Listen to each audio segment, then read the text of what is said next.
తగలబెట్టండి sir Niranjan గారు. ఒకప్పుడు మన టాలీవుడ్ మార్కెట్ అంతంత మాత్రంగానే ఉండేది.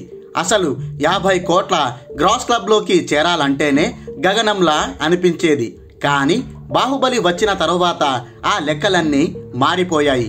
టాలీవుడ్ మార్కెట్ ఒక్కసారిగా గణనీయంగా పెరిగిపోయింది. ఇక అప్పటి నుంచి తెలుగు సినిమాలు బాక్సాఫీస్ వద్ద భారీ స్థాయిలో వసూళ్ల వర్షం కురిపించడం మొదలుపెట్టాయి. మరీ ముఖ్యంగా భారీ అంచనాల మధ్య వచ్చే పెద్ద సినిమాలైతే బాక్సాఫీస్ మీద తాండవమే చేస్తున్నాయి. ఈ క్రమంలోనే కొన్ని సినిమాలు భారీ లాభాలు తెచ్చిపెట్టాయి. మరి ఆ సినిమాలేంటో తెలుసుకుందామా? పదండి మ్యాటర్లోకి వెళ్ళిపోదాం. Number 1 Baahubali the conclusion. ఈ సినిమా 508 కోట్ల లాభాలను కొల్లగొట్టింది. ఇండియన్ సినిమాలో ఈ స్థాయిలో భారీ లాభాలు తెచ్చిపెట్టింది ఇదే మొదటిసారి. దీంతో ఇది ఇండియన్ బాక్సాఫీస్ వద్ద అత్యధిక లాభాలు తెచ్చిపెట్టిన సినిమాగా చరిత్ర సృష్టించింది. ఇది వరల్డ్ వైడ్గా బాక్సాఫీస్తో చెడుగుడు ఆడేసుకోవడం వల్లే ఈ రేంజ్లో లాభాల వర్షం కురిపించింది. Number 2 Baahubali the beginning. మన ఇండియన్ సినిమాలో ఇలాంటి చారిత్రాత్మక సినిమా రావడం ఇదే తొలిసారి. హాలీవుడ్ స్థాయి విజువల్ గ్రాండియర్తో ఇది ఆకట్టుకోవడం వల్ల ప్రేక్షకులు థియేటర్ల ముందు బారులు తీరారు. దీంతో ఈ సినిమా కలెక్షన్ల సునామీ సృష్టించి 186 కోట్ల లాభాలను తెచ్చిపెట్టింది. Number 3 RRR. బాహుబలి లాంటి సెన్సేషన్ తరువాత దర్శకధీరుడు రాజమౌళి నుంచి సినిమా రావడం, జూనియర్ ఎన్టీఆర్, రామ్ చరణ్ కలిసి నటించడంతో ఈ సినిమా చూసేందుకు ప్రేక్షకులు థియేటర్లపై ఎగబడ్డారు.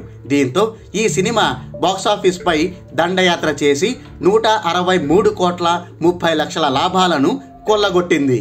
నంబర్ 4 అలా వైకుంఠపురంలో. ఇది ఒక పూర్తి స్థాయి ఫ్యామిలీ ఎంటర్టైనర్. ఎక్కడా బోర్ కొట్టించకుండా ప్రేక్షకులను అన్ని విధాలుగా ఆకట్టుకోవడంతో ఇది మంచి వసూళ్లతో లాంగ్ థియేట్రికల్ రన్ కొనసాగించింది. దీంతో ఈ సినిమా 75 కోట్ల 88 లక్షల లాభాలను రాబట్టింది. నంబర్ 5 గీతా గోవిందం. ఒక చిన్న సినిమాగా వచ్చిన ఈ గీతా గోవిందం బాక్సాఫీస్ వద్ద పెను సంచలనాలే సృష్టించింది. ఈ సినిమాకు పాజిటివ్ వైబ్స్ కలిసి రావడంతో ప్రేక్షకులు దీనికి బ్రహ్మరథం పట్టారు. దీంతో ఇది కలెక్షన్ల వర్షం కురిపించి ఏకంగా 55 కోట్ల 43 లక్షల లాభాలను సాధించింది. Number 6 F2. ఈ సినిమాకి పెద్దగా పాజిటివ్ రివ్యూలు రాకపోయినా పెళ్లి నేపథ్యంలో రూపొందిన సినిమా కావడంతో ఫ్యామిలీ ఆడియన్స్ దీనికి బ్రహ్మరథం పట్టారు. దీంతో ఇది బాక్సాఫీస్తో చెడుగుడు ఆడేసుకుంది. ఈ సినిమా ఓవరాల్గా 50 కోట్లకు పైగా లాభాలు తెచ్చిపెట్టింది. నంబర్ 7 రంగస్థలం. ఈ తరంలో ఇలాంటి విలేజ్ బ్యాక్డ్రాప్ సినిమా రావడం, అది కూడా ఒక స్టార్ హీరో చేయడం ఇదే మొదటిసారి. దీనికి తోడు కంటెంట్ కూడా అద్దిరిపోవడంతో ఇది లాంగ్ థియేట్రికల్ రన్ కొనసాగించింది. ఫలితంగా ఈ సినిమా 47 కోట్ల 52 లక్షల లాభాలను రాబట్టింది. నంబర్ 8 వాల్తేర్ వీరయ్య. ఈ సినిమాకు అంతగా ఆశాజనకమైన రివ్యూలు రాలేదు. అయితే మెగాస్టార్ చిరంజీవి తన వింటేజ్ పర్ఫార్మెన్స్తో అదరగొట్టడం, రవితేజ ట్రాక్ ఎమోషనల్గా కట్టి పడేయడంతో ఫ్యాన్స్ ఫిదా అయ్యారు.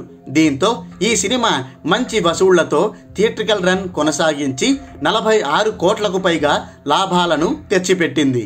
నంబర్ 9 పుష్ప. ఈ సినిమాకు తెలుగులో క్రిటిక్స్ నుంచి మంచి రివ్యూలు రాలేదు. కమర్షియల్గా ఇక్కడ ఫ్లాప్ కూడా అయ్యింది. కానీ బాలీవుడ్ ఆడియన్స్ మాత్రం ఈ సినిమాకు బ్రహ్మరథం పట్టారు. బన్నీ పర్ఫార్మెన్స్కి ఫిదా అయి థియేటర్లపై దండయాత్ర చేశారు. ఫలితంగా ఈ సినిమా ఓవరాల్గా 39 కోట్ల 70 లక్షల లాభాలను సాధించింది. నంబర్ 10 సరిలేరు నీకెవ్వరు.